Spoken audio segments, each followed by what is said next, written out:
Listo. Perfecto. ¿Se me escucha? Listo, muchas gracias. Buenos días con todos los asistentes en esta sala Zoom. Me presento, mi nombre es Marlit Jaujacero, bachiller en la carrera de Derecho y Ciencias Políticas por la Universidad Nacional San Antonio Abad del Cusco. Actualmente me desempeño como coordinadora académica en el Centro de Arbitraje y Resolución de Disputas ANCAO Internacional.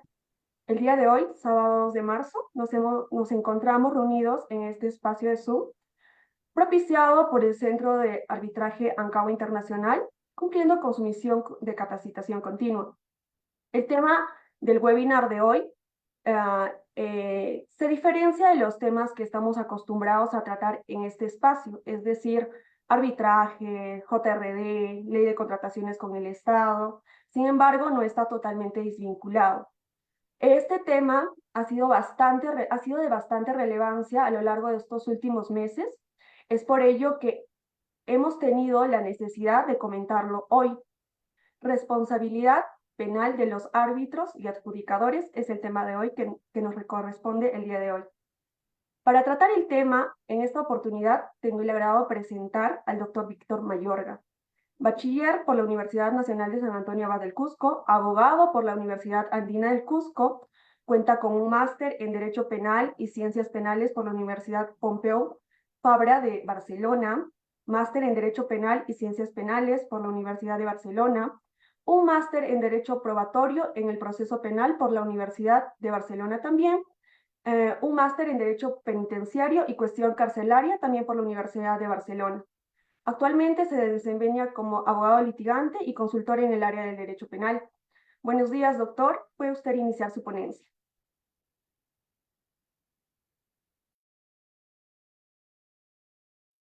Doctor, su micro está apagado por el momento. ¿Ahora sí se me escucha? Sí, ahora se le escucha. Ahora. Nuevamente, muy buenos días. Una vez más, muchas gracias por la invitación a Cabo Internacional. Siempre agradeciendo primero a la doctora Francesca Navia y a Milka Romero por la dirección de este centro de arbitraje y por todo este proyecto que es ANCAWA. Y a ti, Marlit, en tu calidad de coordinadora académica, por esta invitación también para dar esta charla, esta conferencia. El tema que vamos a desarrollar es un tema que en realidad a los árbitros y a los adjudicadores les da cierta roncha, les saca, ¿no? ¿Por qué tenemos que tener esta responsabilidad? Señalan sobre la responsabilidad penal. Y en realidad sí lo hemos estado hablando en diferentes oportunidades con algunos de los árbitros que son parte del centro de arbitraje, sus preocupaciones, sus dudas sobre ciertas actuaciones y actividades que realizan, pero en realidad a veces nunca se ha visto tan, nunca se había visto tan a la palestra esta responsabilidad de los árbitros en materia penal, al menos en el Perú. Increíblemente, a pesar que Perú es el país donde se desarrolla la mayor cantidad de arbitrajes a nivel internacional. De repente es el primero y el pionero en lo que son los arbitrajes, en los cuales además se ha dado en la misma ley una cláusula en la cual prácticamente es de carácter obligatorio realizar los arbitrajes, sobre todo en el tema de contrataciones del Estado. Es curioso porque además los arbitrajes que se hacen en contrataciones del Estado, en el caso del Perú, se hacen tanto en los arbitrajes ad hoc como en los arbitrajes institucionales. Y todo esto se ha estado desarrollando, pero al final nunca se había visto este tema de la responsabilidad penal. ¿Y dónde salta este tema? Y justamente por allí quiero partir. Parte o se inicia o salta a la luz con el desarrollo o con las investigaciones que se iniciaron en esta investigación nacional e internacional, que es la investigación Lavallato, que se inició en Brasil, ¿no? Entonces, una constructora, que en este caso es Odebrecht, inicia toda una serie de delaciones, tanto en Brasil y después en Perú, en la cual señala de que ha habido una serie de pagos de sobornos a diferentes personalidades. Entonces se inició todo un seguimiento de la trama, un seguimiento de los pagos que se habían realizado, y allí saltó a la luz un pago que se habría realizado, que se habría encontrado y realizado a un árbitro, que es al árbitro, al doctor Horacio Canepa. a quien le encontraron $435,000 en una cuenta privada en Andorra a través de una cuenta offshore.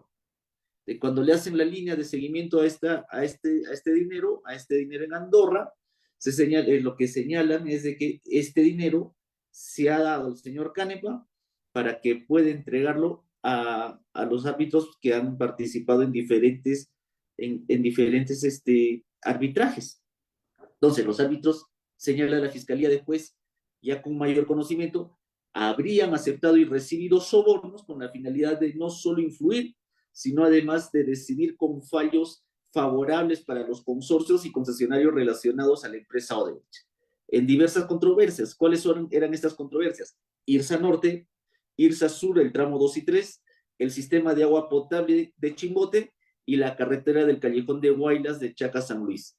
Así es como se inicia este conocimiento, esta denuncia contra los árbitros, ¿no? Entonces, a consecuencia de esta información que se toma, a consecuencia de este dinero que se le habría observado al señor Canepa en una cuenta que se le habría dado en Andorra, entonces aparece un colaborador eficaz.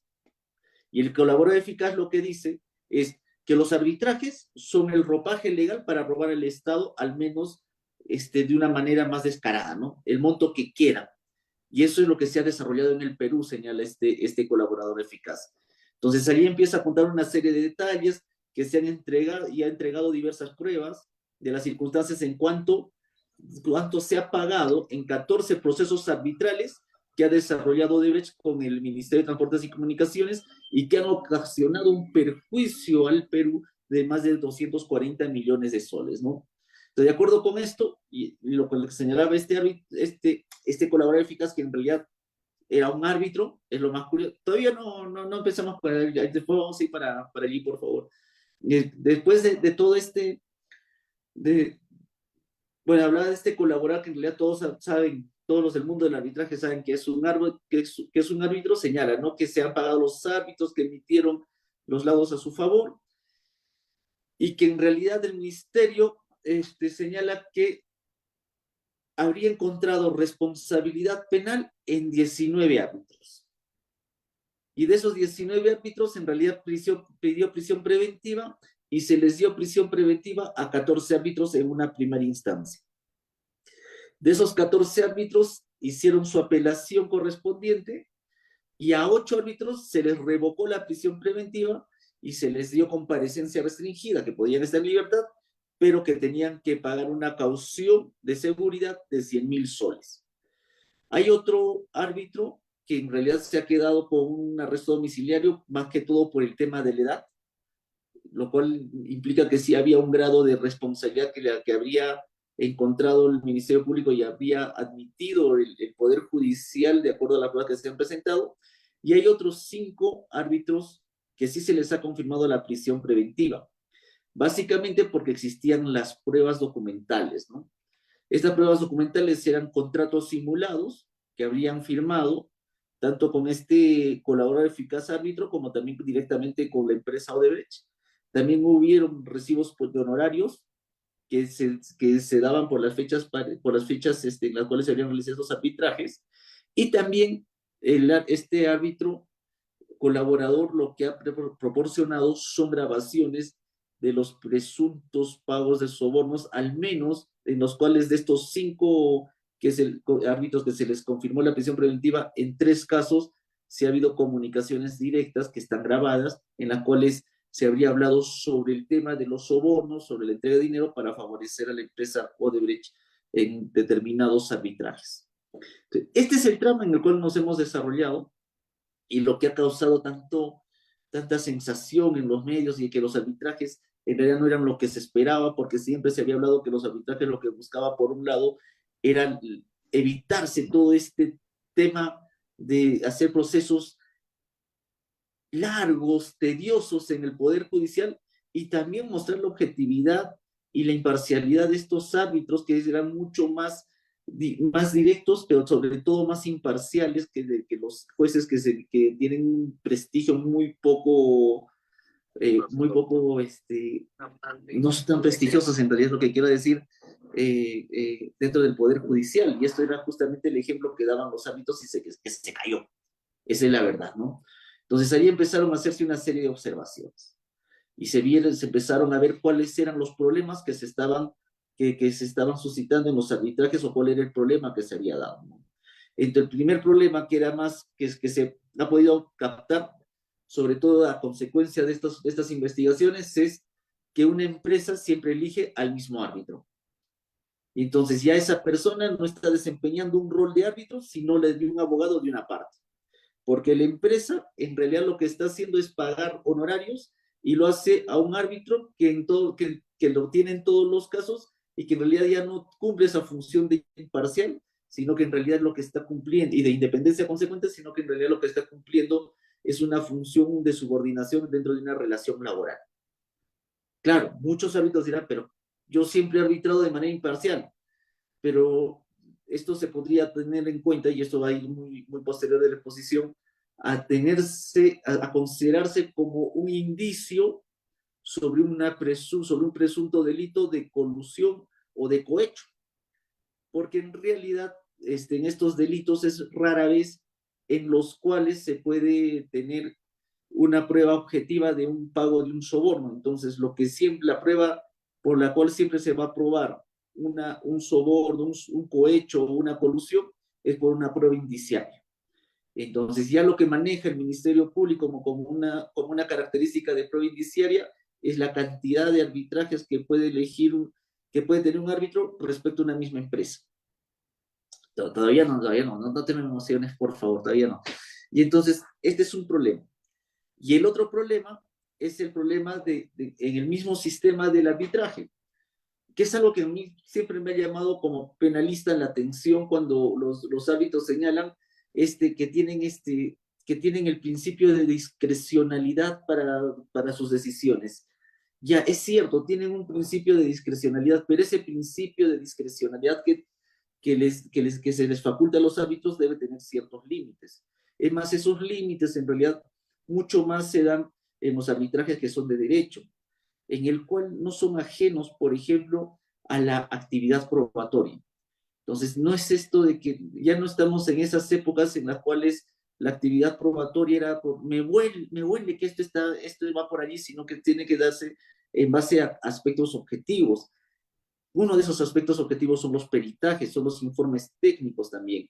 Entonces, uno no puede decir que ha tenido discrecionalidad hacia el lado B, cuando todos los informes técnicos y los peritajes están inclinados hacia el lado A. Y allí también se va desarrollando porque ha habido algunos arbitrajes que a pesar de ello, que a pesar de que no tenían la razón técnica, se les ha dado por un principio de discrecionalidad. Y esto, por ejemplo, está muy desarrollado en Argentina, ¿no? En Argentina existe el delito de prevaricato de los árbitros, en el cual justamente se tienen que enmarcar dentro de los arbitrajes, sobre todo de derecho, pero también enlosado al marco legal, dentro del principio de legalidad, dentro de un Estado de derecho, ¿no? Y el otro tema que se ha cuestionado mucho últimamente, pero bueno, que esto es muy venido a menos para la responsabilidad penal, sino para la modificación de la ley de arbitraje, es el tema de obligar al Estado a que tenga que entrar un arbitraje, que también podría tener la decisión de poder hacerlo por la vía judicial.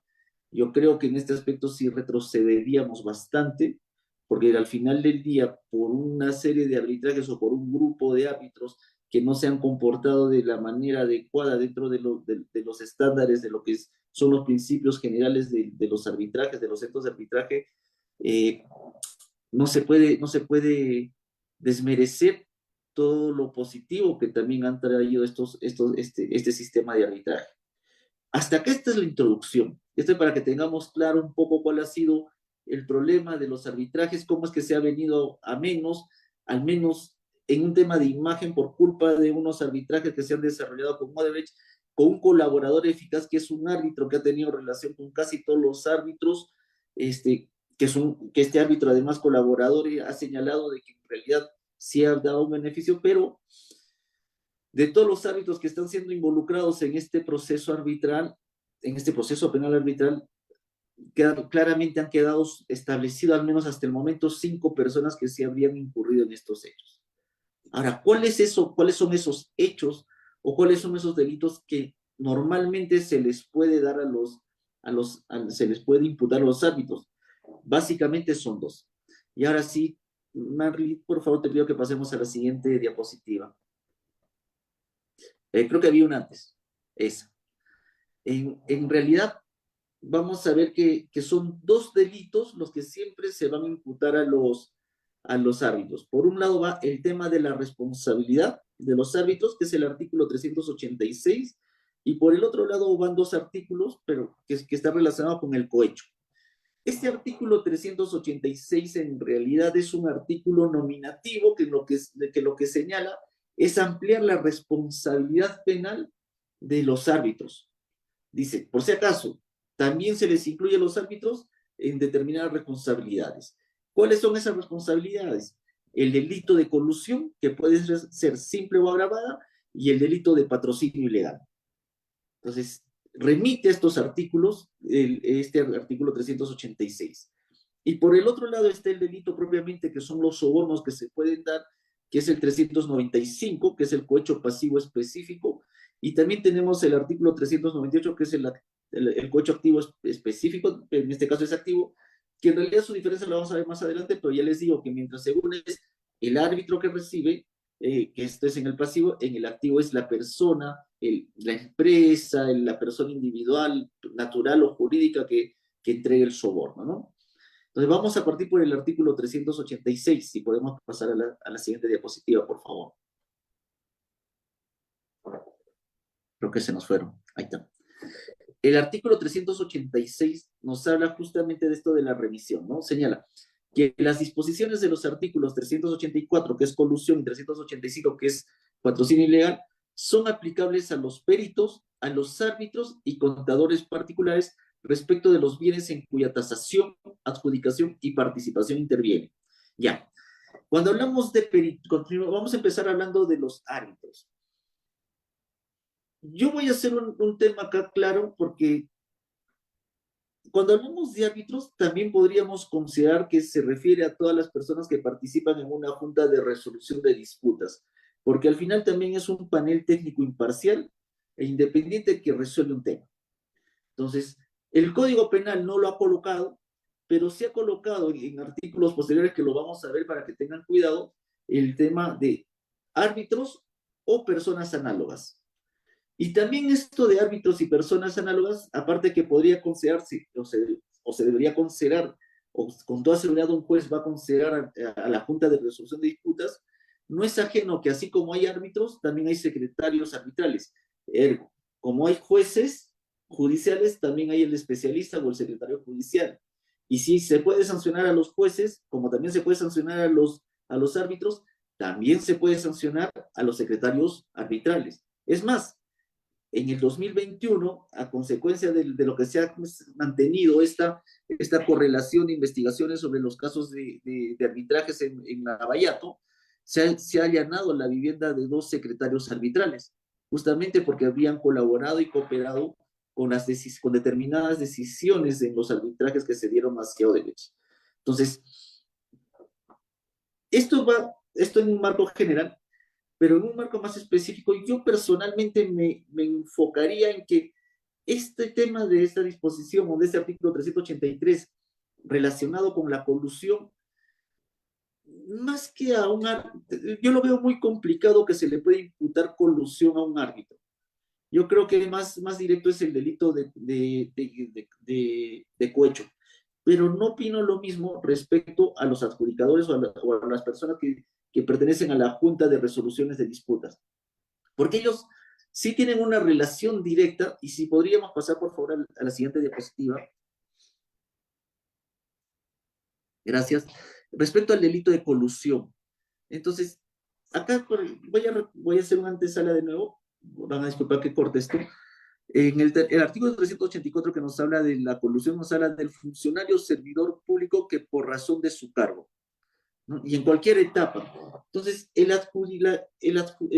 los miembros de la Junta de Resoluciones de Disputa sí tienen una relación más directa en las diferentes etapas de una contratación pública que un mismo árbitro.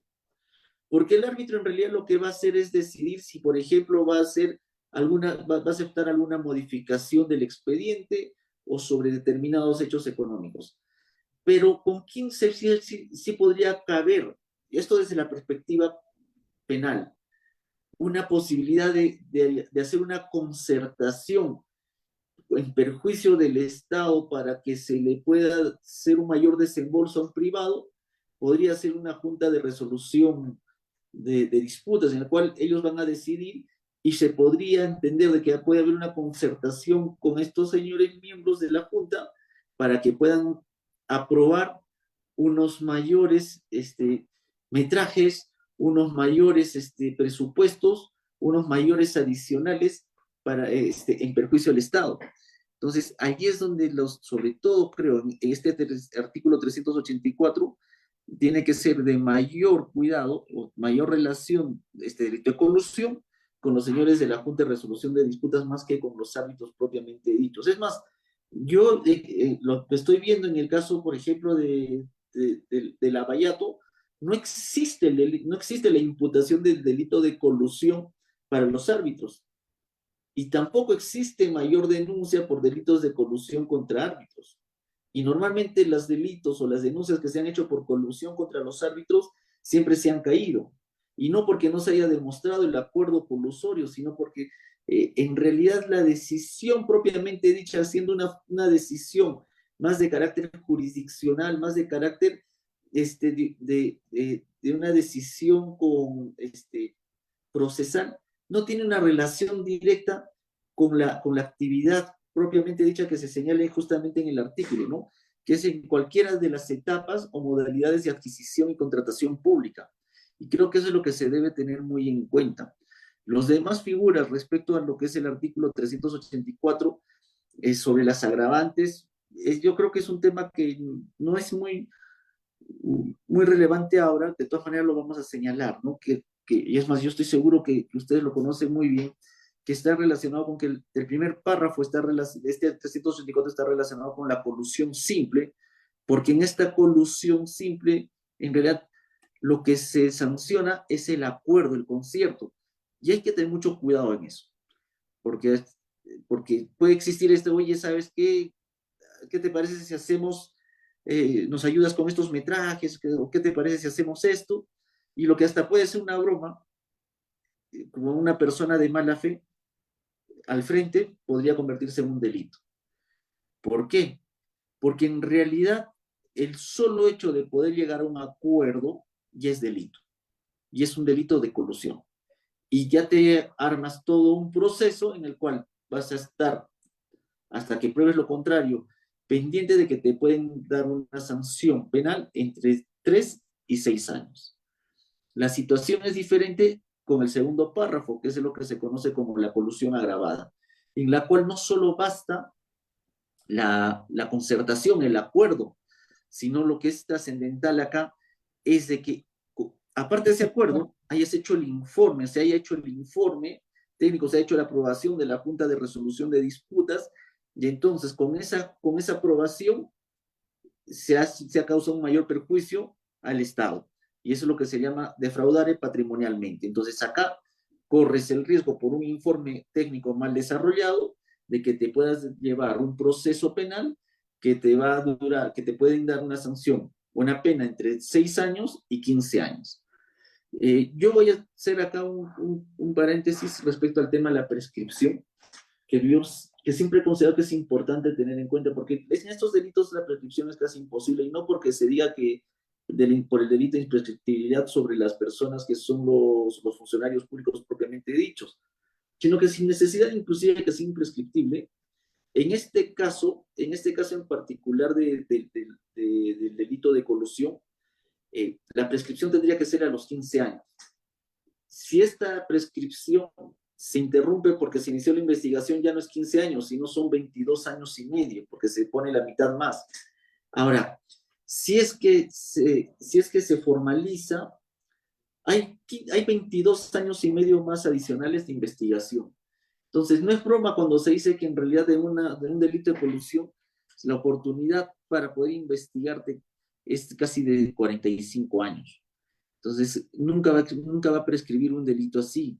Y a veces hay personas que se confían por este tema, inclusive en la colusión simple, que la pena mayor es de 6 años, estamos hablando de 9 años, de un plazo extraordinario de prescripción, y en todo caso, entre la interrupción y la suspensión, esta investigación se va a desarrollar en 18 años, o este proceso. Así que en 18 años, de todas maneras, por más lenta que sea la administración de justicia hoy por hoy en el Perú, o se mantiene en este.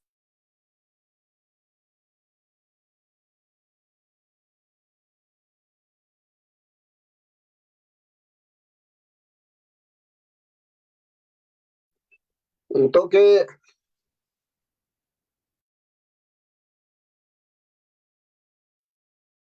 Doctor, está con el teléfono apagado, el micrófono apagado, perdón. Doctor, un momento, por favor, su micrófono. Doctor, ¿Ya, ¿me ya logra está bien escuchar? ya? Sí, Ahora no sé desde qué momento se apagó. hace un minuto exactamente. Ya. Segundos. ¿Se escuchó lo de las prescripciones o no? Sí, Ya, perfecto.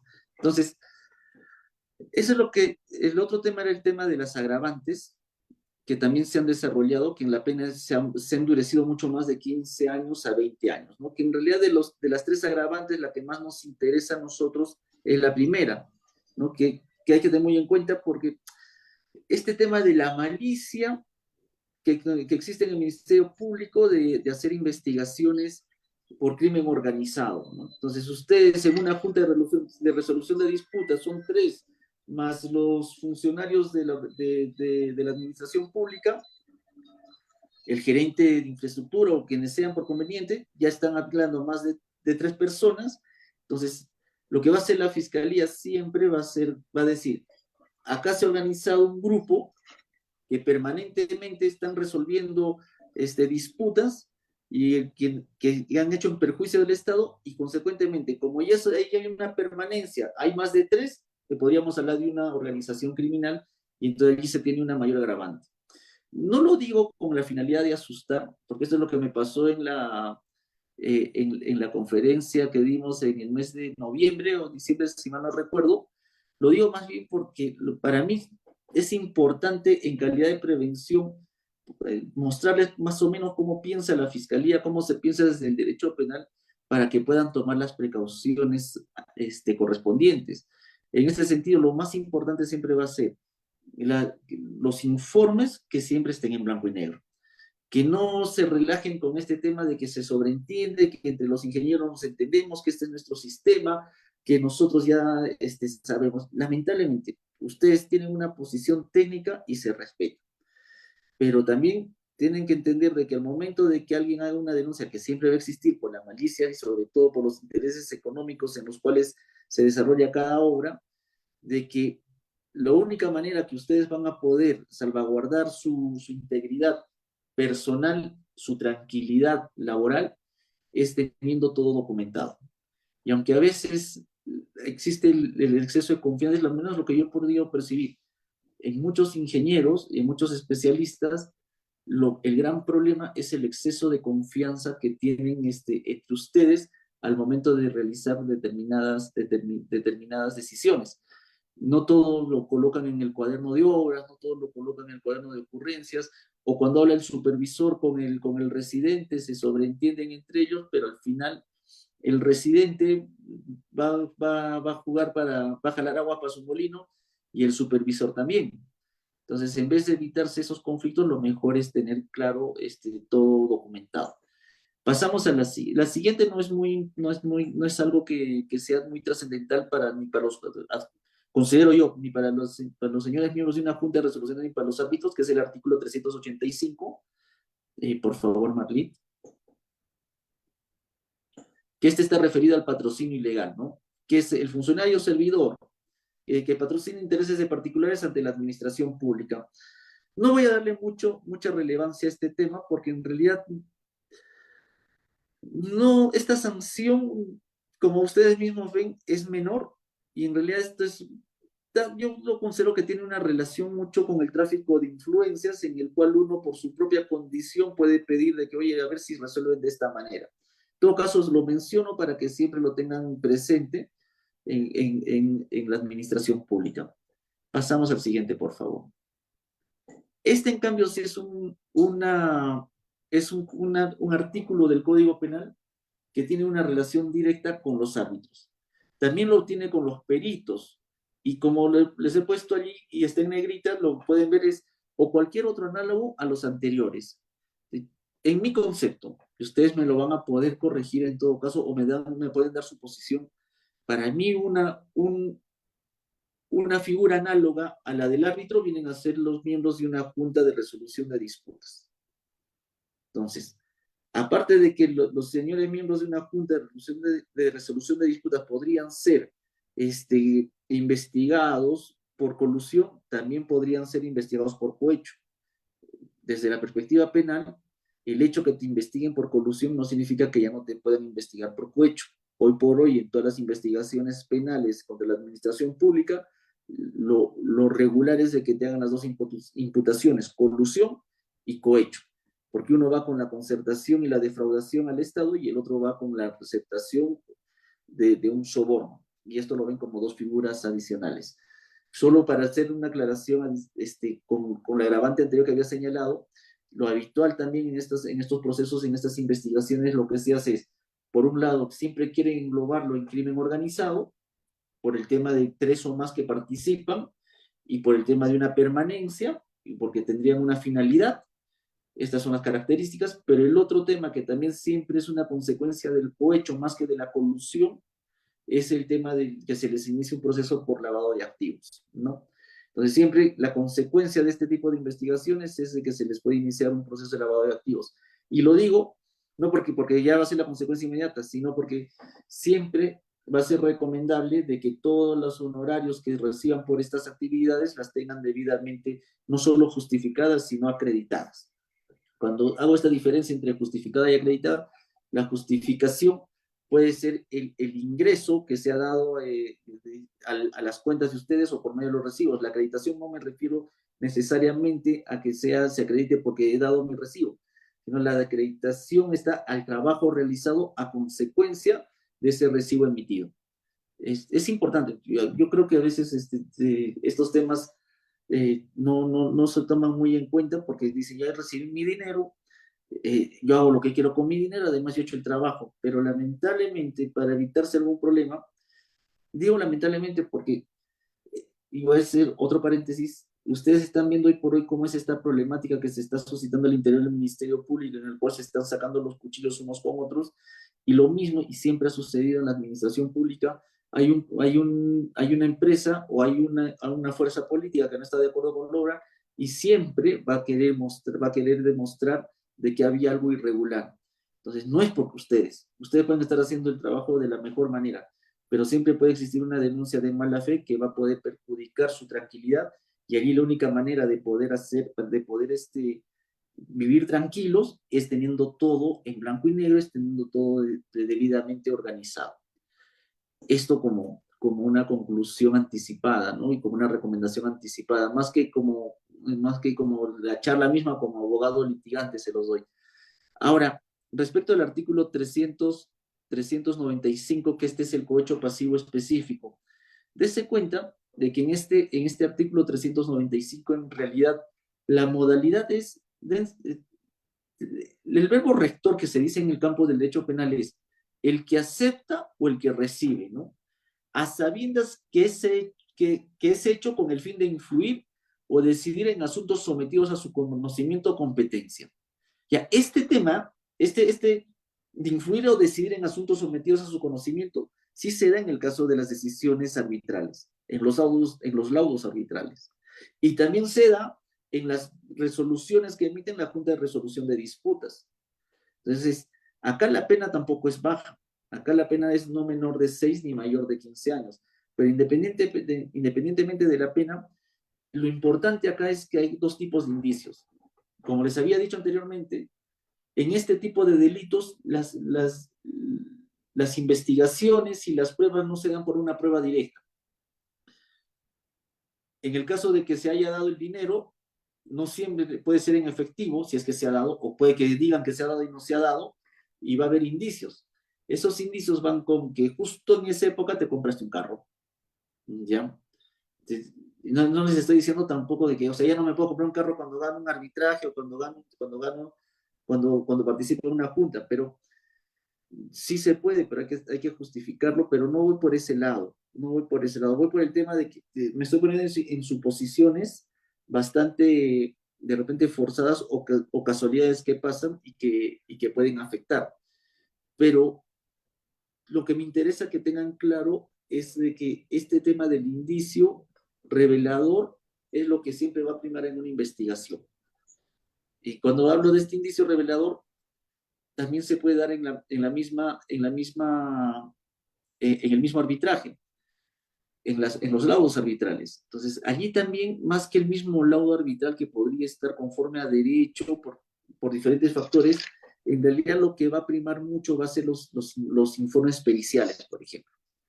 Si el informe pericial se demuestra que ha estado direccionado, ya no va, ya eso va a perjudicar directamente al árbitro o a los árbitros que van a decidir. Entonces, ¿a qué voy con este tema? De que no puede existir un control de buena fe plena sobre lo que dicen los peritos.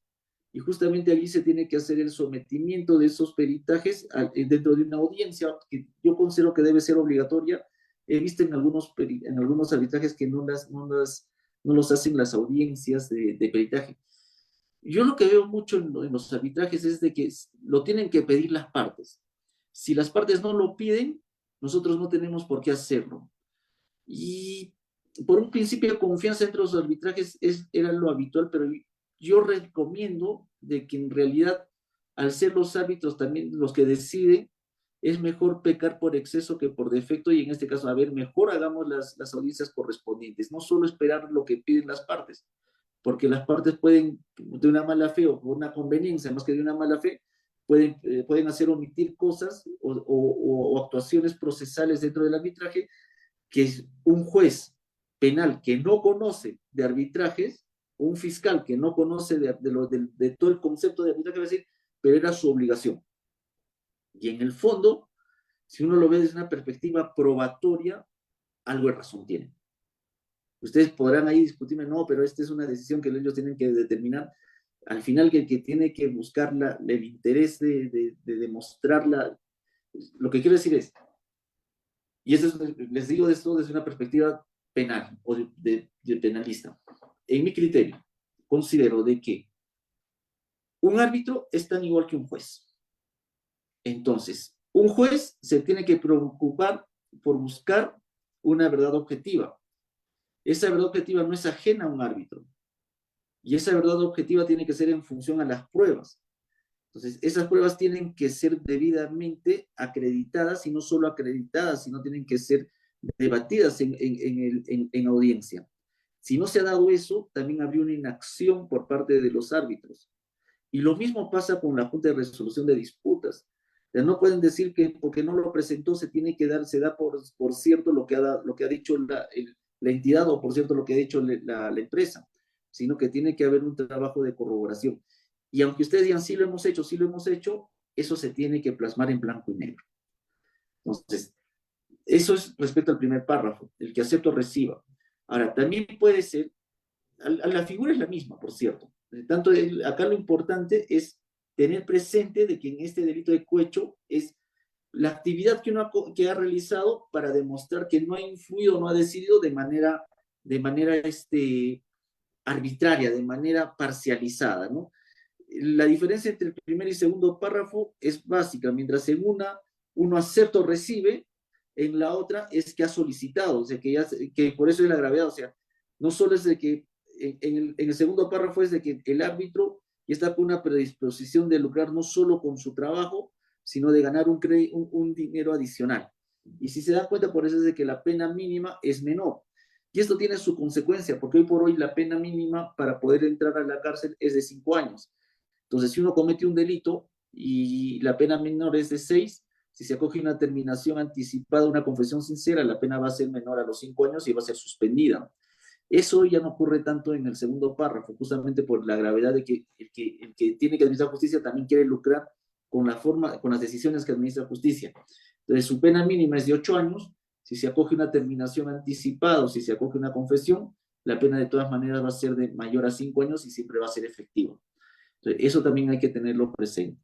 El otro artículo, con esto terminamos, el otro artículo es el artículo 398, que en realidad no está relacionado directamente a los árbitros o a los peritos, sino está relacionado a las personas con las que se relaciona el árbitro, el perito u otras autoridades que tienen decisiones jurisdiccionales, ¿no? Y por eso, en este caso, lo que se sanciona es el que propone, ¿no? Por eso es que se llama del cohecho activo. Ustedes nunca, a las personas que son árbitros, a las personas que participan de una junta de resolución, nunca se les va a sancionar o se les va a investigar por un cohecho activo específico, siempre va a ser por un cohecho pasivo.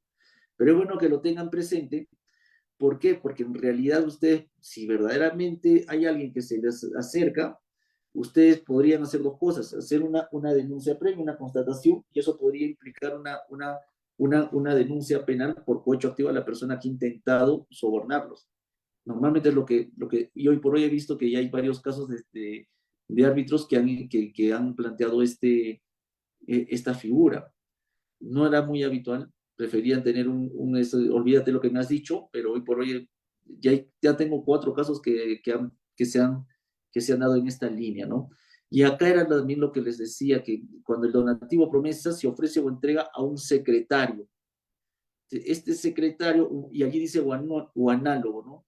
Es muy importante tener presente esto. Muchas veces la responsabilidad siempre se ha caído sobre los árbitros o sobre los miembros de la Junta, que últimamente se dan muchas juntas, y han quedado muy a la deriva los secretarios arbitrales. Eso ya no pasa hoy por hoy. Como les digo, ya ha existido hasta allanamientos a viviendas de secretarios arbitrales por la actividad que han desarrollado en arbitrajes. Entonces, también tienen su responsabilidad y sus penas tampoco no son menores. Sus penas son entre 4 y 8 años y además tienen la sanción de la inhabilitación, que no van a poder ejercer los arbitrajes, ¿no? Y finalmente, que ese es el segundo párrafo de este 398, y el tercer párrafo es si el que ofrece, da o corrompe es abogado, que eso va más que todo para todos los abogados en general, ¿no? Sea un abogado particular o sea miembro de un estudio de abogados. Hay una responsabilidad también y una sanción que es mayor, ¿no? La pena también es igual que en el caso de los árbitros, los peritos o sus análogos, que es de 5 a 8 años. Entonces, estos son los delitos, sobre todo los delitos que tienen la responsabilidad penal directa, tanto en los árbitros como en los miembros de una junta de resolución de disputas. Hay otros delitos que no son que no tienen una relación directa, no tienen una imputación, que donde no se menciona directamente al árbitro. Se ha dado casos en los cuales se ha mencionado por un problema de honorarios el delito de estafa, y en el cual se ha buscado sancionar a árbitros por el acuerdo del dinero, de los honorarios profesionales que se han dado. También se ha dado el caso del lavado de activos, como les he dicho, y también se ha dado los delitos de asociación ilícita anteriormente, que es en los casos de Odebrecht, que hoy por hoy se llaman delitos de organización criminal o crimen organizado. En todo caso, todos estos delitos que les he señalado, estos dos últimos sobre todo, la de crimen y la de lavado, son una consecuencia de las actividades que se realizan dentro del delito, de las actividades que podrían ser pasibles de los delitos de colusión o de cohecho. Mi conclusión al final es la siguiente. Mi conclusión es de que son más sensibles a ser investigados por delitos de colusión, sea simple o agravada, los miembros de una junta de resolución de disputas, y son mucho más sensibles de ser investigados por cohecho los árbitros, con mayor fuerza que los miembros de una junta de resolución de disputas. Creo que con esto, al menos en esta primera etapa, he concluido. Muchas gracias. Doctor, las gracias a usted por su participación. Antes de continuar y bueno, comentar también su ponencia, quisiera primero invitar a todos los asistentes a que puedan inscribirse en el link que hemos adjuntado en el chat de esta sala para poder generar su certificación. Para continuar con las preguntas, permítame hacerle, bueno, hacer un resumen de lo que ha sido su exposición. Bueno, desde los orígenes de la responsabilidad penal de los árbitros y adjudicadores, que nos ha dado una enriquecedora introducción, nos comentaba la importancia y el valor de la prueba, tanto en los laudos arbitrales como en las decisiones jurisdiccionales y la equiparabilidad que existe entre ellos. Asimismo, te comentaba la implicancia, en todo caso, el cuidado que deben tener los JRD a diferencia de los árbitros, porque la implicancia es aún mayor. Nos comentaba tener en cuenta lo importante que es tener el cuidado de los acuerdos que pueden llegar o que simplemente pasarían a la vista como algo de no tanta relevancia, pero que sin embargo encajan en un tipo penal. Es algo que seguramente ha sido o va a tener llegada en nuestros asistentes, que en su mayoría son ingenieros y abogados, también para tenerlo en cuenta. En todo caso, quiero solicitar a los asistentes en el aula virtual que puedan, por favor, levantar la mano para nosotros hacer la llegada o cederles el uso de la palabra, a que puedan prender sus cámaras y habilitar sus micros, hacer su pregunta al doctor aquí presente.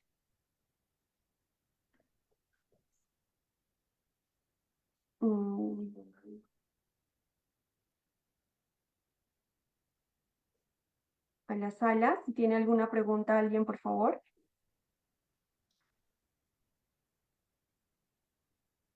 El doctor Amilcar levanta la mano. Doctor, ¿puede hacer uso de la palabra? Sí, bueno, buenos días a cada uno de ustedes y buenos días al señor doctor Mayorga y gracias por su exposición. Quería pedirle si nos podía explicar un poco más en detallar la situación de estafa en el caso de laudos arbitrales y qué contingencias existen al respecto. Es un poco de mi interés y no sé si podía un poco explicar un poquito más al respecto. Muchas gracias, doctor. Ya, claro que sí. Bueno, lo que pasa es de que yo creo que es un tema muy social, en realidad. Empiezo por esto, por lo siguiente, porque en realidad, cuando uno entra a un órgano jurisdiccional, al Poder Judicial, sobre todo en un tema de materia civil, ciertamente se tiene que pagar determinadas tasas, ¿no? De determinadas cuantías. Eso también ocurre en el tema de los arbitrajes, pero en el tema de los arbitrajes, previamente lo que se tiene que determinar, por ejemplo, son los honorarios. ¿Cómo se determinan los honorarios? Hay determinadas tablas. Y en realidad lo que se tiene que hacer primero es la transparencia en la difusión de las tablas de honorarios profesionales de los árbitros.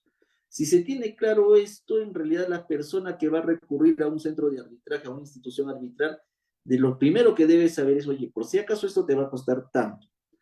Y lamentablemente lo que no existe es la cultura de mucha gente que quiere recurrir a un centro de arbitraje o a un arbitraje es de que tiene que reconocer los honorarios y que esos honorarios tampoco van a ser pues unos honorarios irrisorios, sino que se tiene que valorar la calidad profesional y la calidad del servicio que va a hacer tanto un centro o una institución arbitral como los árbitros que están trabajando. Entonces, muchas veces estas personas empiezan a hacer los arbitrajes y después de que empiezan a hacer los arbitrajes o hacen la instalación de los arbitrajes, lo que dicen es no terminan de pagar. O cuando quieren pagar, dicen, no, un momentito, a mí me han engañado. Esto no era así. Y lo que hacen habitualmente estas personas es salirse, se hacen unas denuncias por estafa. A mí esta persona me ha engañado porque en realidad nunca me había dicho que me había cobrado, me está cobrando más de lo que en realidad me había dado. ¿Cuándo se da esto? Normalmente se da al momento de la primera resolución que no les da la razón a las personas que han recurrido. Entonces, yo creo que el delito de estafa que se da es una figura que no debería ser aceptada por el Ministerio Público, por las fiscalías, pero que las fiscalías, curiosamente, cuando estas personas van y se les presenta el caso, dicen, ¿y te ha cobrado tanto, por decir, te ha cobrado 15,000 soles por este arbitraje? ¿Te parece coherente eso? Y todavía van los árbitros y les preguntan, ¿y usted por qué ha cobrado tanto? Entonces, ustedes dicen, ¿pero cuál es la estafa allí? No es que exista una estafa propiamente dicha, sino lo que la fiscalía va pensando es de que están lucrando y están engañando a las personas y todavía están cobrando, les están quitando el dinero, les están cobrando de manera excesiva. Lo que yo creo que allí tiene que haber y sí, yo creo que es una responsabilidad bastante grande de los centros de arbitraje, es el tema, es el tema de la difusión sobre el tema de, primero sobre el tema de las relaciones, cómo es el sistema de los arbitrajes. Es increíble. Tenemos la norma desde el 97, tenemos casi 30 años en los arbitrajes, somos de los países que tienen el mejor performance en desarrollos de arbitraje, pero no tenemos ese conocimiento en otros lugares, en otras instancias como son el Ministerio Público o el Poder Judicial, de que confunden estas circunstancias. No sé si he podido contestar su pregunta.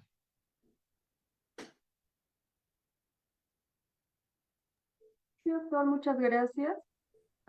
Asimismo, tenemos la participación del asistente. Disculpe, no puedo ubicar su nombre. Puede hacer uso de la palabra y poder comentar su pregunta. Buenos días. Le habla el ingeniero Paulo Orellana. Quería hacer una pregunta. ¿Qué implicancias legales tiene el hecho de que un funcionario público nombre como adjudicador a personas que no tienen experiencia y capacitación para administrar una JRD? Sabiendo que el adjudicador pues toma decisiones de carácter vinculante en la ejecución de una obra. Muchas gracias, muy buenos días. A ver, en principio, yo le voy a responder de la siguiente manera. Si habría una responsabilidad penal por parte de la persona que ha nombrado, porque esto también, el tema es de que no existe en materia penal no se puede sancionar mucho no se puede determinar las responsabilidades por analogía, ciertamente, pero pero eso tiene sus límites, mucho más porque se tiene el enfoque desde la perspectiva del derecho, de los principios generales del derecho y también de compartir experiencias. ¿Por qué hago esta introducción? Porque en realidad sí existe una sanción por los nombramientos irregulares. Cuando una persona no está capacitada, entonces existe una sanción penal de personas que no tienen títulos, de personas que no están capacitadas. Ahora, eso es por un lado. Es decir, de que existe una responsabilidad penal, existe una responsabilidad penal. También podría ser una consecuencia de la responsabilidad por indicios de que se ha direccionado el nombramiento de una persona, de un adjudicador, para que pueda dar soluciones a conveniencia de la entidad. Y eso en realidad debería ser observado de inicio, debería constar en un acta, porque el hecho de que uno no deje constancia de esta irregularidad, de que se presente una persona que no está capacitada, lo que puede ser es, va a convalidar esa actuación por un lado, y en realidad también le va a incurrir en una responsabilidad porque también podría ser una omisión de denuncia. Esto es, yo lo veo por allí. No sé si fui claro o me puede dar algún detalle más. Sí, es claro, gracias. Está bien, señor Paul, un gusto. También he leído acá del señor Alex Sencia, ¿no? Doctor, buenos días, espero que se encuentre bien, muchas gracias. Mi pregunta es, ¿qué medidas de precaución pueden tomar los árbitros para evitar la responsabilidad penal en el ejercicio de su labor? En cuanto al delito de malversación de fondos, es muy común el de desarrollarse. Sí, primero, muy buenos días y muchas gracias, señor Alex. En realidad, más que los árbitros, depende, ¿no? Yo considero de que las instituciones arbitrales, y esto es algo que no se ha desarrollado en el Perú, pero que debería desarrollarse ya, deberían hacer un programa de compliance penal respecto a la responsabilidad penal de los árbitros. Dejar claro cuáles son y va de la mano con la ley de arbitraje, en la cual se tiene que ver cuáles son sus actividades, cuál es el desarrollo de sus actividades, y señalar, oye, estos son los límites, y dentro de estos límites son los que nos tenemos que desarrollar. Entonces, si un juez o un fiscal dice, oye, usted ha cometido este exceso, no, un momentito, todo esto estaba entre los límites que se me ha dado tanto en el centro de arbitraje, dentro del marco de un compliance penal, ¿no? ¿Qué quiero decir con compliance penal? de que ustedes mismos tienen que ponerse las reglas. Mientras no existe ese compliance penal, lo mejor es de poder desarrollar de una manera más detallada, sobre todo y ante todo, el reglamento que tienen para iniciar el proceso arbitral.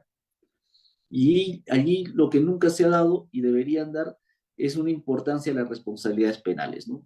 Al tema de las concertaciones, al tema de las reuniones, por ejemplo, con las partes procesales, cuando debe ser que tienen que ser de manera grupal, con todos los árbitros, que tiene que ser grabado. Son lamentablemente detalles que evitar comunicaciones con las partes vía telefónica, sino ser, lamentablemente, hoy por hoy está tan politizado el tema de los procesos penales que hay que ser más formalistas, y aunque duela porque quita la libertad de confianza y el libre desarrollo de la profesión, son alternativas son alternativas de prevención que lo que buscan es dar la seguridad a las personas que están desarrollándose. En cuanto al delito de malversación de fondos, es muy común. ¿A qué se refiere con que es común desarrollarse en malversación de fondos? Si me podría aclarar esa parte, por favor. Sí, doctor, buenos días. No sé si me permite. Claro que sí, encantado. Buenos días. Doctor, sí, en cuanto a esto, mencionó al inicio de su exposición que diferentes actos bueno, en que los árbitros han visto influenciados en sí por la otra parte para poder recibir dinero, y ese dinero que hayan recibido lo malversan de manera diferente relacionando el proceso arbitral, o lo desvían o lo derivan a otro lugar para que no se le pueda encontrar a esa persona. Eso, doctor. Ya, no, son dos cosas diferentes. ¿Sí? La malversación de fondos o la defraudación primera es. A ver, malversación de fondos es otro tema, es otro tipo de delito. En la malversación de fondos es cuando se da el uso indebido a los recursos del Estado. Que bueno, sí se podría dar en un arbitraje, si es que no lo tomen, si es que no lo advierte. ¿En qué casos, por ejemplo, qué pasa mucho en las obras? De que existen 20 o 50 bolsas de cemento que están en la obra A y la pasan a la obra B. Entonces, y muchas veces hay responsabilidad penal al residente de la obra A, porque ¿quién era él para disponer sobre esas 50 bolsas y darle a otra obra? Y en realidad se ha tratado de suavizar un poco esta responsabilidad, porque al principio eran muy estrictos y se sancionaba penalmente por la disposición, porque se supone justamente en esa idea de que una obra tiene su expediente técnico y tiene esta cantidad que se tiene que cumplir y no se le puede estar prestando. Lo que se ha flexibilizado mucho es el tema de que se pueden hacer un préstamo temporal, pero se tiene que demostrar y también tiene que constar en actas. A pesar de eso, ha habido muchas sentencias sobre este tema. Eso va más que todo con el tema de la malversación de fondos que se da. El tema más que malversación, en el tema de colusión sobre todo, es el tema de defraudar patrimonialmente al Estado cuando, por ejemplo, hay una obra que está por 100 millones y después se hacen unas modificaciones que lo que buscan es de que la obra y se hacen adendas a los contratos, y ya la obra que costaba 100.000 soles ahora cuesta 200.000 soles. Estamos hablando de montos bajos, porque normalmente esto pasa con obras que cuestan 70, 80, 90, 100, 200 millones de soles, y las obras terminan costando el doble, o el 50% más, o el 30% más. En los casos de Odebrecht, por ejemplo, hay como 5 obras que se ha casi duplicado, más que duplicado en 170% el presupuesto inicial, y en el promedio de todas las obras que se han hecho, tanto en el caso de los casos de Lavallato y del Club de la Construcción, el promedio de sobrevaloración de las obras se ha dado entre 37 y 42%. A eso es a lo que se refiere sobre todo este caso del delito de colusión, por ejemplo, ¿no? Por un lado, hay licitaciones que se han realizado, y al hecho de hacer el primer desembolso, se da la primera defraudación al Estado. No le estás robando al Estado porque has direccionado una obra a determinada persona. Y el otro tema es que una vez que ya ha ganado la empresa, la persona jurídica, entonces hay modificaciones, y eso tiene, por ejemplo, un peritaje. Sí, efectivamente, acá en el expediente técnico se ha determinado este determinado tipo de materiales y no son los adecuados, o no se ha considerado hacer este tipo de construcción y se ha hecho esto, entonces se hacen las modificaciones. Allí es importante que se haga bien el informe tanto pericial, y también puede entrar ahí la Junta de Resolución de Disputas, pero también tienen que ampararse en peritaje, si ellos van a hacer el peritaje, lo tienen que sustentar técnicamente. Y ahí es donde hay que tener mucho cuidado, ¿no? ¿Qué significa lo técnicamente? ¿Cuál es entre lo técnico y acá las suposiciones, ¿no?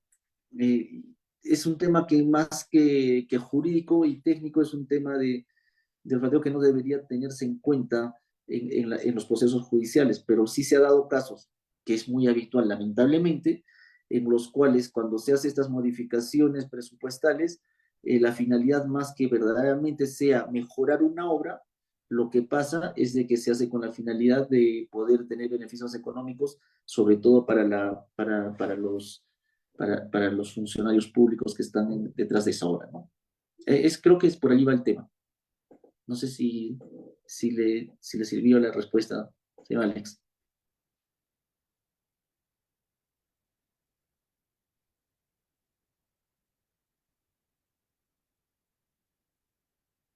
Sí, doctor, perfecto, le agradezco bastante.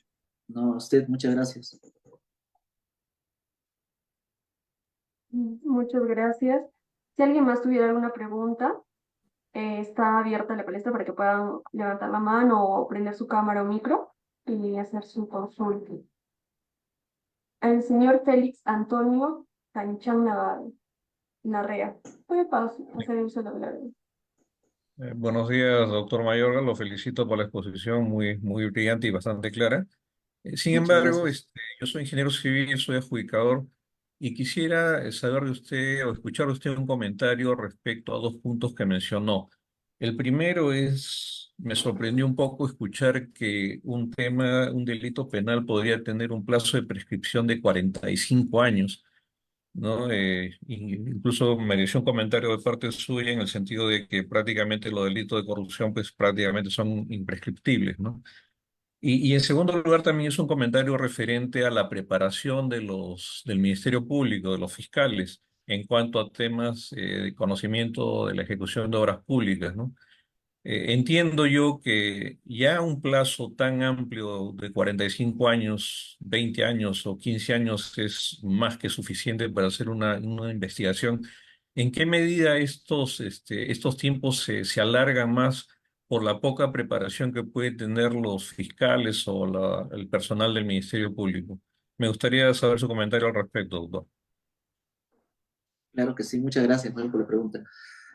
No, ingeniero, es que yo creo que los procesos, sobre todo cuando tienen un carácter técnico, se dilatan más porque los fiscales, al desconocer, tienen miedo de asumir esa responsabilidad. Eso por un lado.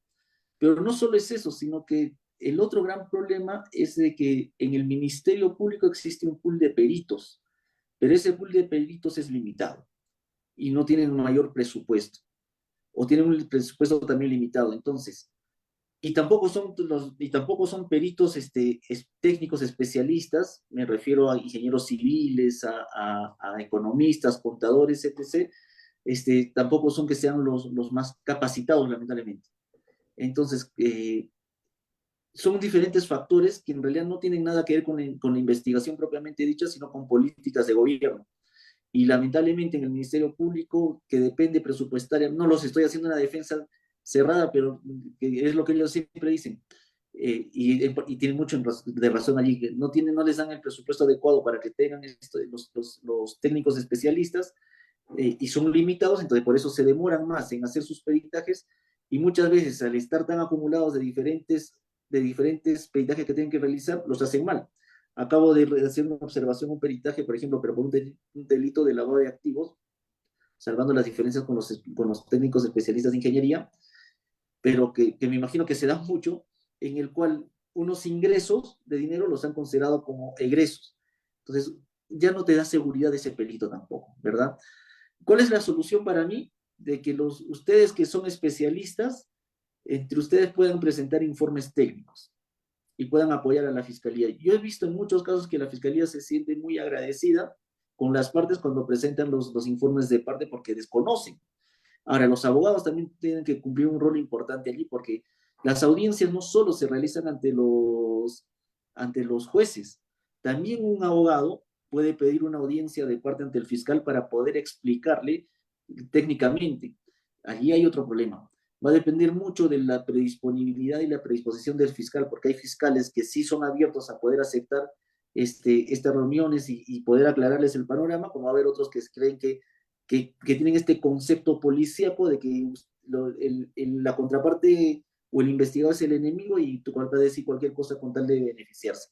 No se está pensando en la presunción de inocencia, ni se está pensando en esta predisposición de poder aclarar, porque a nadie le gusta estar investigado 2, 3 años y mucho menos 10 años, que es lo que está pasando hoy por hoy. Esa consecuencia de esto, y este es el otro problema, que justamente porque tienen plazos tan prolongados, no les duele a ellos, como si les duele al investigado, ¿no? Una persona que está investigada, que cree que, a ver, que en su mente está, me pueden meter en la cárcel de 6 a 15 años, ¿qué va a hacer de mi vida? Si no se levanta tranquilo cada día. Lo he hablado con muchos ingenieros, lo he hablado con muchas personas en delitos cometidos contra la administración pública que no viven tranquilos porque no saben lo que les va a pasar el día siguiente. Y a eso se suma todavía este problema y este relajamiento de los plazos extendidos de investigación por esta prescripción. O sea, yo soy muy...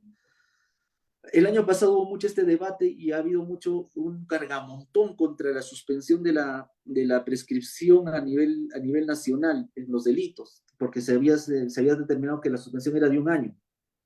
Este es un tema más penal, pero lo que no lo voy a exponer, pero lo que le quiero aclarar, lo quiero explicar es lo siguiente. Y nos vamos a poner en una pena baja, que no es en ninguno de los dos casos ni de colusión ni de cohecho, porque en los dos casos la pena máxima es de 15 años. Por eso que les decía el tema. En el tema de prescripción existen 2 plazos. Existe el plazo ordinario y existe el plazo extraordinario. El plazo ordinario de la prescripción es el máximo de la pena y el plazo extraordinario es el máximo de la pena más una mitad, ¿no? Entonces, ¿cuándo se utiliza el plazo ordinario? Si no te descubrieron nunca el delito, entonces va corriendo el plazo ordinario. Mientras no haya ningún tipo de investigación, sigue corriendo ese plazo. El momento que se dan cuenta, oye, pero acá ha habido un delito, entonces te inician una apertura de investigación preliminar, se interrumpe el plazo de prescripción y ese plazo que era ordinario se convierte en un plazo extraordinario. Entonces, para hacerlo un poco, para no asustarnos mucho con los años, si la pena era de 3 a 6, el plazo máximo para que prescribas son 6 años y se ha interrumpido, serían 9 años. ¿Ya? ¿Qué pasa, Pedro? Ya estás corriendo un plazo extraordinario de 9 años, estás en el año 5, te faltan 4 años, y en el Ministerio Público te formalizan la investigación, que es diferente a la etapa de investigación preliminar, formalizado.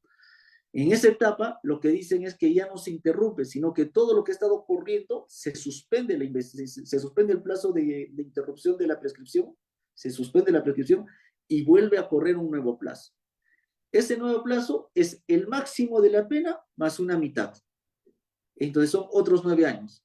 Dentro de la interrupción se suspende y hay 9 años dentro de esa interrupción. Te pasan esos 9 años y si habían corrido 5 años, todavía tienen que terminar de correr los otros 4 años que quedaban pendientes de la interrupción. Estamos hablando de 18 años. Entonces, por eso es que también la Fiscalía se siente muchas veces cómoda con este tipo de política criminal del gobierno, del Estado, del legislador, que nunca van a prescribir estos delitos, porque además ellos tienen un plazo máximo, también que es excesivo de investigaciones. Una investigación simple es de 120 días, pero eso nunca va a pasar en un caso de colusión o de cohecho.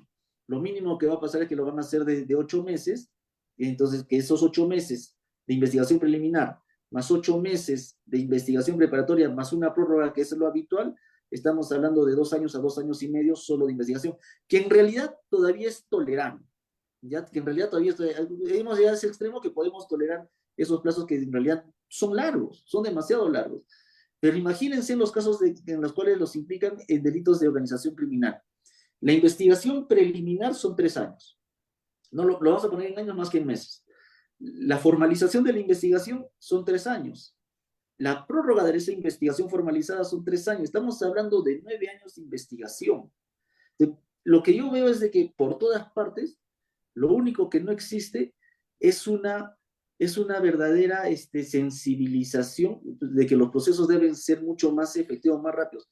Y esa es la consecuencia. Entonces, acá, todo esto va, creo que es toda una mazamorra de que por un lado tienen toda la flexibilidad y por el otro lado esa flexibilidad va de la mano con el tema de que no tienen, entre comillas, los recursos, pero también hay un gran problema, de que los fiscales al no tienen una doble capacitación, una capacitación en la forma de investigar, no tienen estrategia de investigación y no tienen la especialización, a pesar de que son fiscales, por ejemplo, anticorrupción y que deberían tener todo el conocimiento en contrataciones del Estado, no lo tienen tan claro, mucho menos en los temas arbitrales. No sé si le ha gustado mi respuesta. Sí, doctor, perfecto. Le agradezco No, está bien, muchas gracias. muchísimo. Muchas gracias. Tenemos una pregunta más. Muchas gracias al participante. A la doctora ingeniero Buenos días. Nancy Alba. Buenos días. Buenos días. Sí, doctor, muy buenos días. Quería consultarle si una decisión que emite una junta puede tomarse como prueba o prueba indiciaria de un delito, considerando que esta decisión después puede someterse a arbitraje.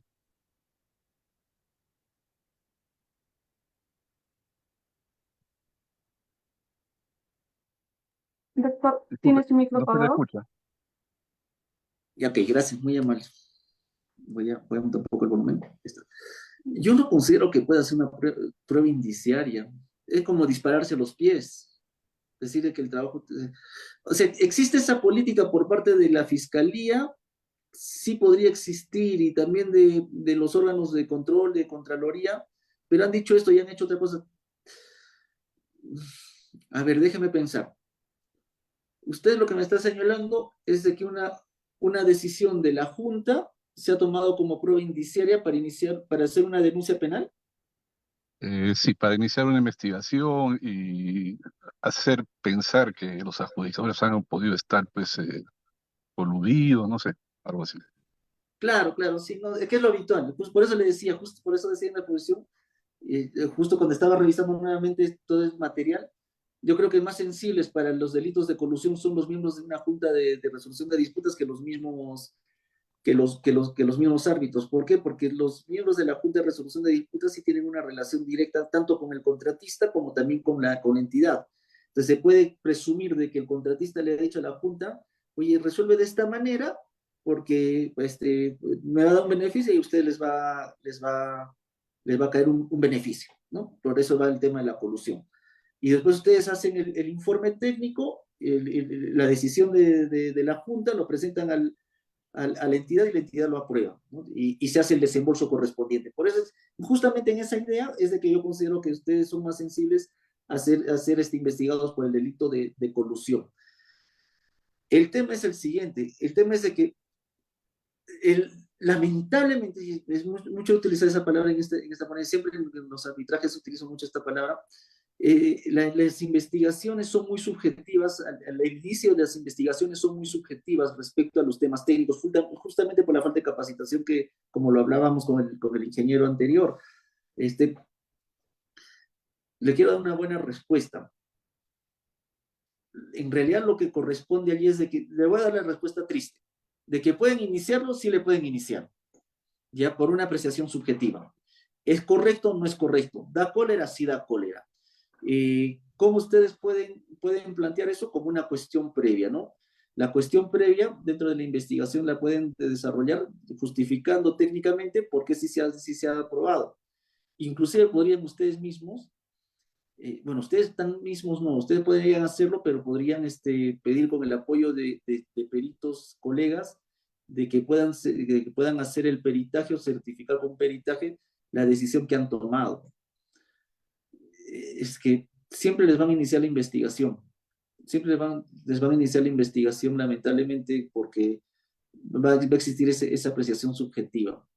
Lo que ustedes tienen que hacer es demostrar técnicamente, empapelar, hacer peritaje, o ustedes mismos presentar cuál ha sido la decisión técnica, y yo sé que seguramente lo han hecho, y igual la fiscalía no va a entender hasta que ellos mismos presenten su peritaje, van a mandar a hacer un peritaje, y en realidad, en todo caso, lo que les corresponde a ustedes, algo que no es habitual, no le puedo dar como le digo, lo primero que quiero decir es de que lamentablemente le van a iniciar el proceso.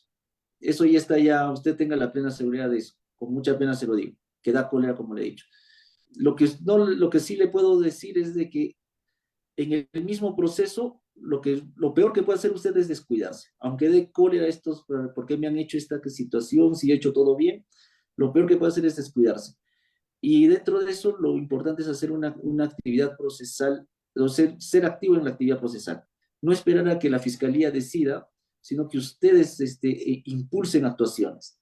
Por ejemplo, ustedes impulsen de que se haga que se haga, perdón, un peritaje de parte urgente, que ellos tienen que contratar, y ustedes mismos pueden participar como especialistas o pueden poner a un representante como especialista que pueda observar el peritaje.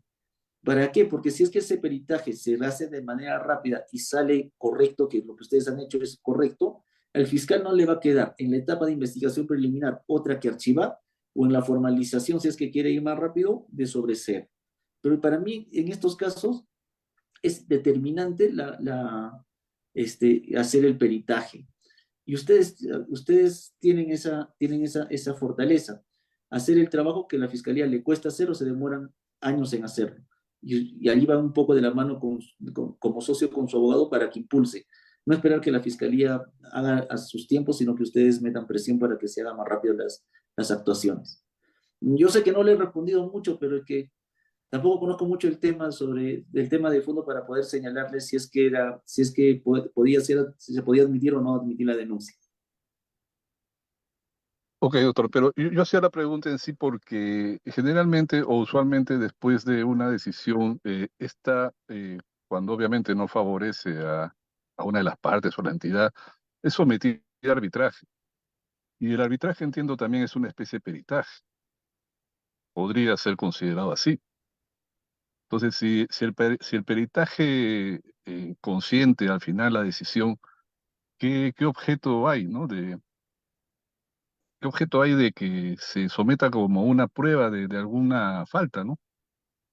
Es que no debería haberlo. Ya la entendí ahora. Hay en realidad, a ver, el arbitraje tiene calidad de cosa juzgada. Es como una sentencia. Se la voy a poner un paralelo. Olvidémonos un rato del arbitraje y su resolución de disputa ha ido a un juicio, y los jueces han declarado de que ese informe de la resolución de la Junta ha sido bueno, ha sido acertada, ha sido correcta. Entonces, esa resolución judicial tiene calidad de cosa juzgada y tiene calidad este, ya no puede ser cuestionada nuevamente, no puede haber una instancia. Hago este paralelo con lo que usted me está diciendo. Un tribunal arbitral, independientemente de que lo que decida es también un peritaje, como usted lo está manifestando, no deja de ser una instancia de decisión, y su decisión está amparada en la Constitución y está amparada en las leyes de arbitraje también, de que tiene calidad de cosa juzgada. La única manera de poder cuestionar esa decisión del tribunal arbitral sería por una nulidad. Pero no se pueden ir, si ha sido aprobado, no se pueden ir a decir de que por eso hay un delito de colusión, por ejemplo. No podría ser un indicio. La única manera que busquen hacer eso, que ya sería una muy mala fe, es que tendrían que demostrar que ha habido una colusión entre los miembros de la Junta y también con los miembros del Tribunal Arbitral, para que entre todos ellos se han coludido para beneficiar a la entidad o para beneficiar a la empresa.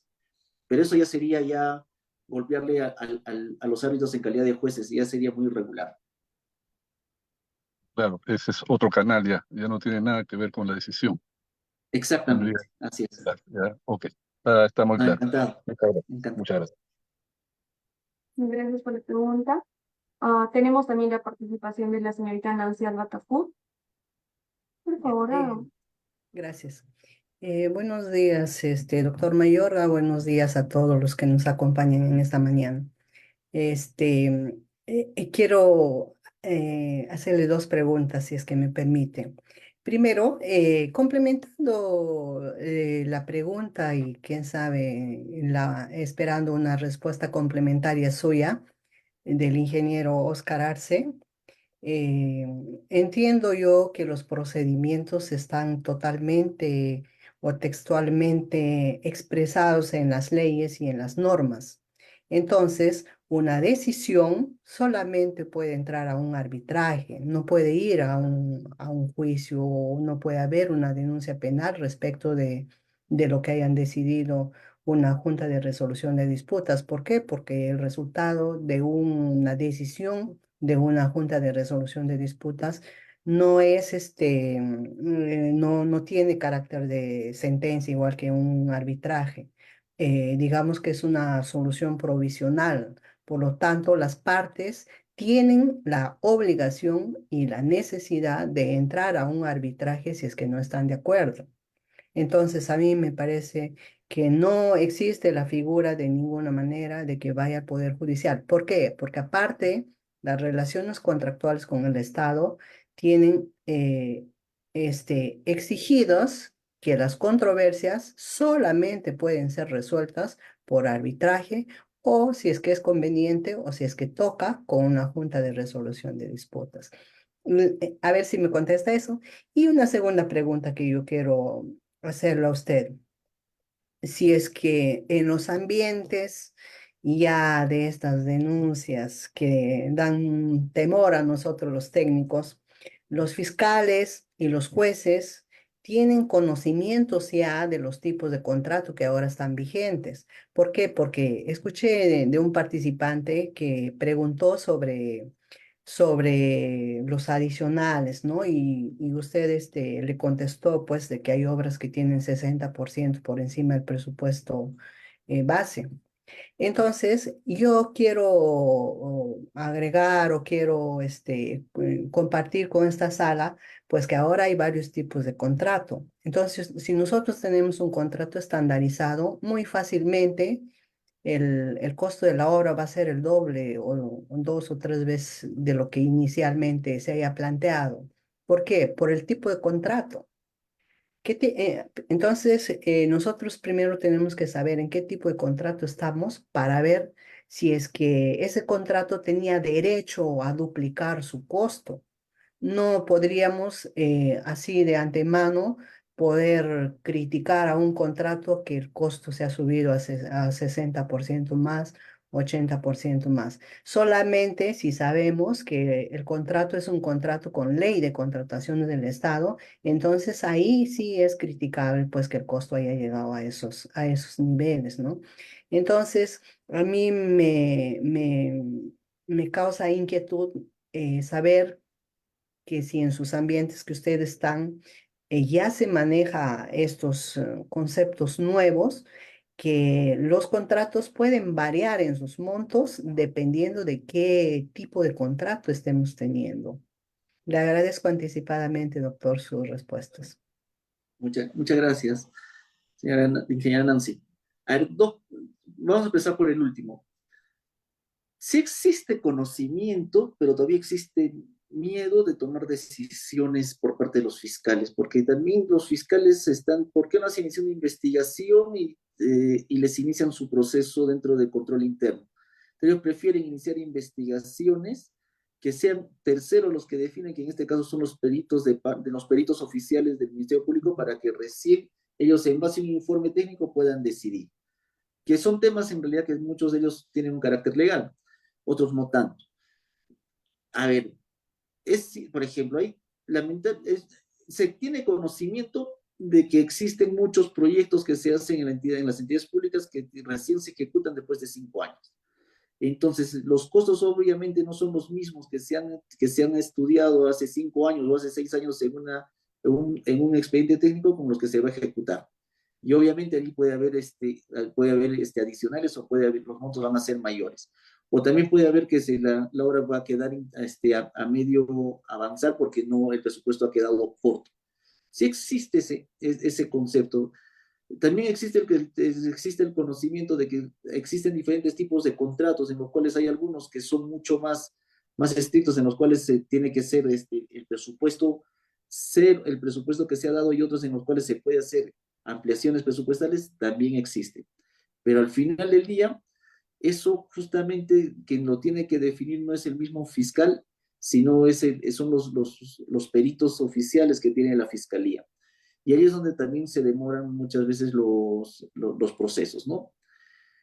Eso, por eso siempre digo de que ustedes lo que deben hacer es apoyar con sus propios informes, avanzar ustedes en esos aspectos y también algo que parece, a veces es tan sencillo que ustedes lo sobre... Ese es otro tema, que no lo dije al inicio, pero aprovecho ahora para decirlo.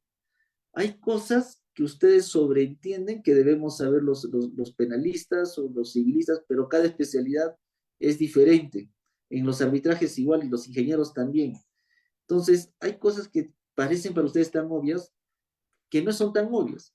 ¿A qué me refiero? A que si hay un contrato en el cual se está señalando de que sí se puede aumentar el presupuesto, lo primero que se tiene que poner en el acta que levantan es, por si acaso este es un contrato de tal naturaleza, y acá me permite realizar el aumento del presupuesto hasta tanto. Dentro de ese tanto, nosotros técnicamente hemos visto que ha habido estas falencias, y por eso es de que se ha aprobado este aumento. Puede ser a nivel de la conclusión o puede ser a nivel de la introducción. Lo importante es de que ustedes den el sustento. Con ese sustento, créanme que también a los fiscales que desconocen les ahorrarían mucho tiempo para que puedan decir. Lo que sí les digo es que estamos en un momento social tan sensible que estas cosas que usted me ha señalado en esta segunda pregunta deberían archivarse preliminarmente. Ya, vamos a ponernos en la situación, como les he dicho en algún momento, de que va a existir la sensibilidad o este interés de algunas otras factores, de otras personas que van a querer hacer la denuncia. Se ingresa la denuncia al Ministerio Público y el Ministerio Público en realidad lo que puede hacer es aperturar una investigación preliminar y archivarla en esa investigación preliminar. Lo que pasa es de que no es lo habitual. Lo que hacen es, recaban información, van a hacer, piden todos los documentos a la entidad pública, les piden a ustedes también en calidad de junta de resolución de disputas, ellos empiezan a armar un expediente, después ya no saben por dónde empezar y lo único que les queda, o que optan ellos es por formalizar. De una vez que formalizan la investigación, ya han pasado 3 años y recién allí van a pedir el nombramiento de un perito. Y con el nombramiento de ese perito se van a demorar otros 3 años en hacer la investigación para que al final probablemente se archive. Pero ya son 6 años que han pasado en ascuas, con una incomodidad tremenda. Y con observaciones, si es que tienen procesos, de repente en algún centro de arbitraje que les dicen que tienes proceso pendiente, entonces ya te quita hasta tu libertad de trabajo. La única manera aquí que yo veo, por el momento, desde una perspectiva más social que jurídica, es de que ustedes siempre activen y ustedes presenten los informes previamente, no esperen que la fiscalía les haga, no esperen la paciencia de la fiscalía. Eso respecto a la primera pregunta, o a la segunda, que fue, voy a ir a la primera. Yo lo que hice, por si acaso, es una comparación solo para entender sobre la cosa juzgada. Me refiero al tema de que los arbitrajes, las contrataciones públicas se resuelven por arbitraje, eso sí lo tengo claro. Así esta comparación en el sentido de hacer un juego en qué cosa es la cosa juzgada, y si un juez en el órgano, en el Poder Judicial, una vez que emite una sentencia, eso ya es decisión final. Esa misma categoría la tienen las decisiones de los árbitros. Las decisiones de los árbitros tienen calidad de cosa juzgada.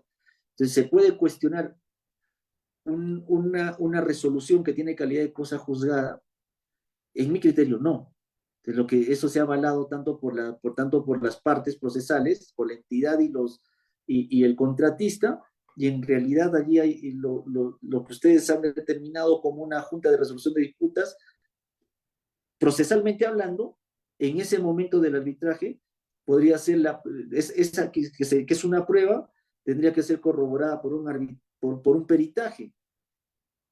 Claro, por un peritaje, entonces es como que alguien diga que tu trabajo está bien hecho, pero es parte de poder comprobar. Y si se ha dado ese trabajo dentro del proceso arbitral, no habría razón de que teniendo un peritaje de un informe técnico más la decisión arbitral, se inicie un proceso penal. Eso no tiene pies ni cabeza. La única manera que lo puedan hacer los fiscales es siempre y cuando determinen de que tanto la Junta como el Tribunal Arbitral se han coludido para beneficiar a la entidad o a o al contratista. Pero eso ya son excesos en los cuales estamos viviendo hoy por hoy. Porque también lo mismo podríamos decir en la parte, en los procesos judiciales, del Poder Judicial, me quiero decir, ¿no? En el cual el juez le ha dado la razón para que tenga una casa a uno de los hermanos, y en ese sentido que el fiscal va a decir, no, se ha coludido el juez con ese hermano y los denuncia a los dos. No tiene razón de ser, sino que va mucho este tema por la falta de cultura todavía en el Ministerio Público de lo que son los arbitrajes y de lo que son la resolución de disputas. Ya, muchas gracias. No, encantado. Doctor, al parecer ya no tenemos preguntas dentro de la sala. Sin embargo, le quiero hacer llegar una última pregunta de nuestras redes sociales. Jesús Gómez nos dice, buenos días, ¿qué responsabilidad habría en una JRE que, por ejemplo, aprueba una ampliación de plazo con pago de gastos generales, que luego en el arbitraje se anula y luego la entidad ya no puede recuperar ese gasto general pagado? ¿Sería perjuicio al Estado? ¿No es un tema penal o solo son daños y perjuicios en materia civil?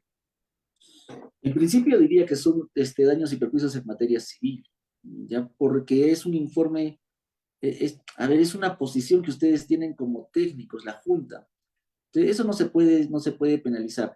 Podría llegar a ser una afectación siempre y cuando se demuestre de que ha habido una concertación con el contratista en este caso para que se haya realizado ese perjuicio económico. Mientras no se haya demostrado ni siquiera indiciariamente ese perjuicio, la responsabilidad puede ser hasta técnica, ¿no? Puede ser hasta técnica, pero penal no la considero.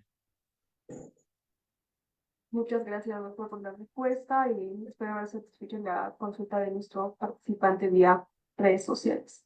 Bien, nos ha tocado en todo caso en esta oportunidad concluir, bien vista de que no tenemos preguntas, agradecer por el tiempo de más que nos ha brindado doctor Víctor, a todos los asistentes por la asistencia hoy, para la redundancia, en este webinar que ha sido bastante enriquecedor para nosotros. Muchas gracias a todos, que tengan un buen día. Muchas gracias, encantado.